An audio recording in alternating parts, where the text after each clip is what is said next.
কি হলো? রোদি মাথাটা ঘুরে পড়ে গেল নাকি, না সাপে কামড়ে দিলে?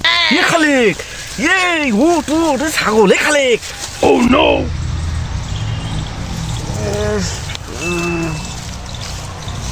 এই তুই প্রত্যেকদিন ঘুম থেকে ওঠার আগে দুই মুটকি করে হাফেক খাবে জানি? আচ্ছা, তোর পেটটা ক্লিয়ার করার আগে সেপ্টি ট্যাঙ্কটা ক্লিয়ার করবি।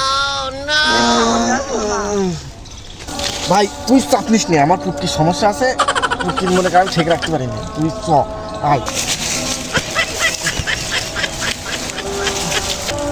ভাই তোর আল্লাহ দোহাই লাগে, আজ যেন ছাড়িস নে।